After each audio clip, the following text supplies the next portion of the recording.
Hey, I'm Joe Weston. This is episode 3 of my podcast, Pondering, Perpetual Motion. And about a year ago, I did an interview with Mike Skills. He is one of the founding members of the band called The Romantics, and he had just put out a new single called 67 Riot. This was a very difficult interview for me to do because we had a lot of technical difficulties with the recording of the actual interview. And I've never been able to get enough time to get able to chop down what is basically about a 20-minute interview into something that could go on the air. So I thought this was the best place to put it up for you to listen to. And I've done it in 2 parts. So this is the first part of my interview that I did about a year ago with Mike Skill of The Romantics.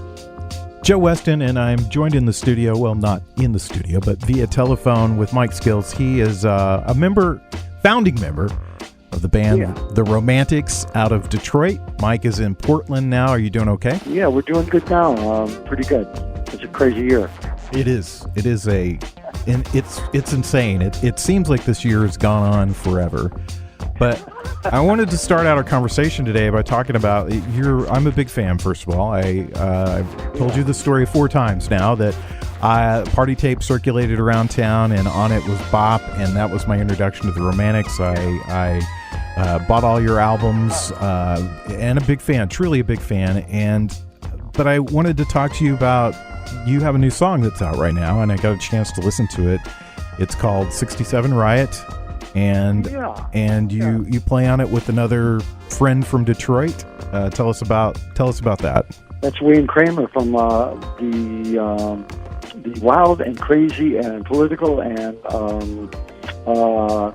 rock and roll and sex in the streets. MC5. MC5. They're from Ann Arbor, Michigan, and I grew up in Detroit. And it's a very working class town. Yeah. 67 Riot. It was something that happened when I was young preteen, just becoming a teen. Detroit being a working class town, 24 hours making cars back then. 24 hours a day they were making cars. You could hear them down the street from me. You could hear on the east side of Detroit, one of the stamping plants, the Dodge plant, and you could hear the pumping on the ground late at night. 1 in the morning, you could hear the pounding of the stamping plant, stamping out the bodies and stuff. But very working class town, Detroit, and it's a different time. So the MC5 was this riotous band, kind of a combination of early Who meets Yardbirds with feedback and wildness on stage. And Iggy and Stooges were around, and we had MC5 put out a single called Looking at You, and I heard that. When I heard that, I wore that song out. I borrowed it from a friend and wore that vinyl right out. They were just a loud band, real tight, and straight ahead rock and roll. The guitar parts would fit together really. The way they put their guitar parts together was a high energy. We call it high energy rock and roll. An uprising.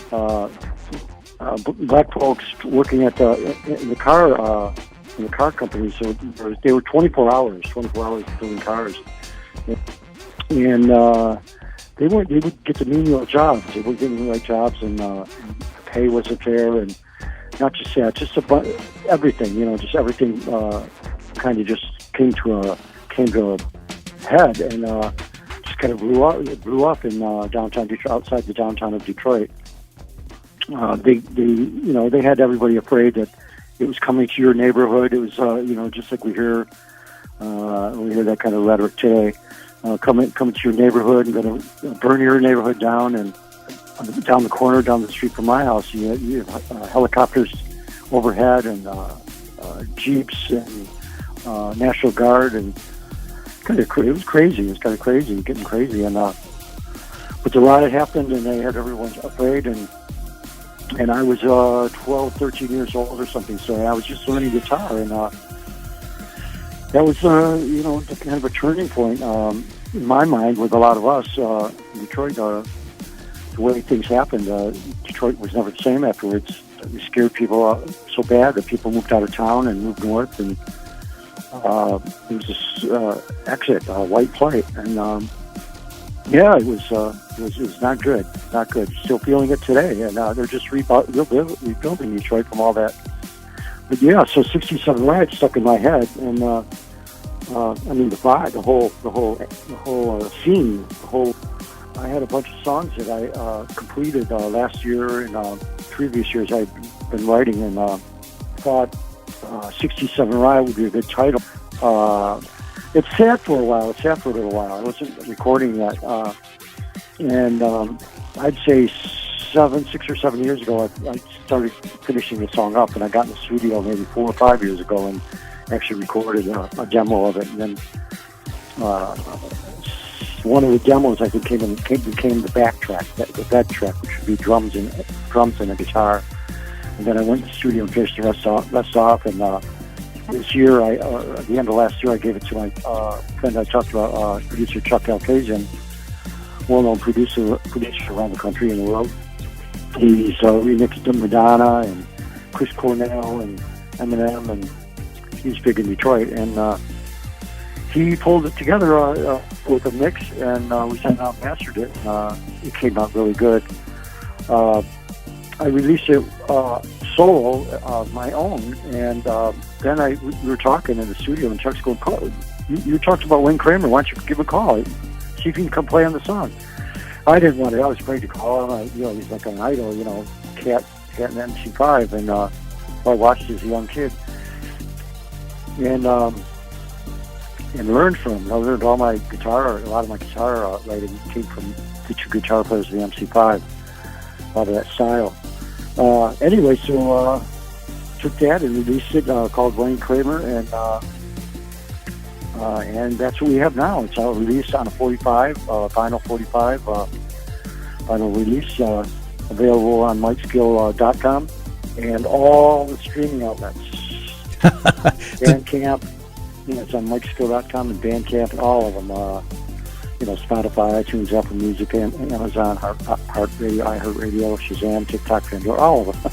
Yeah, And then you can buy the single through purchase the single MikeSkill.com.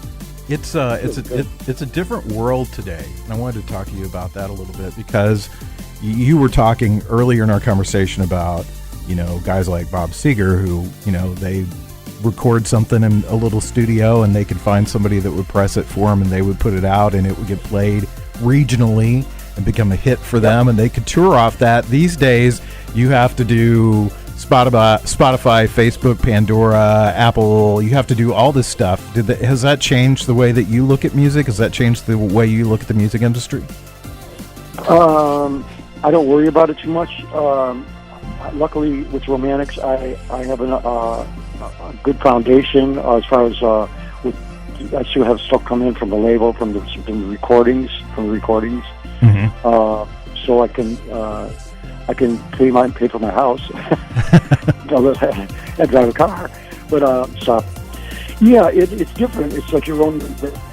You are the record label, and you don't give up when you go traditionally. Before digital, before the way it's going now, I'll start from the beginning. When I came up in the '60s, a long time ago in the '60s, my friend of mine, I've got a keyboard player, and he was deep into Brian Wilson, and we used to sit around and talk about Brian Wilson and Phil Spector and Alan Toussaint and these producers, and these were studio guys. We were musicians. We're learning musicians. We learned our instruments, and now we were into the music production. So we went in the studio and record. We always talked about how they did their production and recording. And to get in the studio, of course you had to have a band, but then you had to be able to have a few $1,000s, which is a lot of money back then, just to get in the studio to record. $2,000 or $3,000. You have to pay a few $100 for the tape, and then take the time to record something. And you had to get signed by a label to fund it. You had to get signed to the record label. So that's the way it worked. You went through the label, when the label paid you. You recorded the record. You gave up all you didn't get any money from that until they sold. You'd pay for the cover, the sleeve, the distribution, everything, the guys to push it, people to do the artwork, and then you wouldn't get paid for a year, if at all, depending on sometimes you didn't retain anything, you didn't get anything. So you went out on the road. Nowadays, you can go in your room and you have a little studio, a 4-track studio, 8-track studio in your bedroom, and or in your basement or your garage, and or go to a studio now with tape, and like Third Man, Jack White, he just all tape, all tube equipment, and he just do that. Nowadays, you don't have $1,000. You have paid up front probably for the equipment for sure, but it used to be a long road. I mean, it was a really you had to get into the machinery of the music industry. You'd get right into the machinery of the music industry to just record a record and get it out. Now that's all kind of it's sideways now, and there's nothing wrong with it. It's just different. And now you have to learn how to stream. You have to learn how to put everything together. You put all the artwork. You put everything. It's a project, and either love it or you go another route. There's so many ways to do it, and I've been doing it so long that I can go and record and finish. 2 songs in a day. I could probably finish it. That's the end of our part 1 interview with Mike Skills of the Romantics. I'll post part 2 on Pondering Perpetual Motion in a couple of weeks.